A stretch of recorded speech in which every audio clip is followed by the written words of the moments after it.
mga natanim dito guys, mga saging. Yan. Pero hindi pa siya masyadong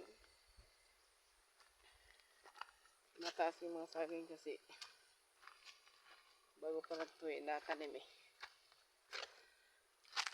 So ngayon guys, pupunta kami sa kabila ng aming bahay kasi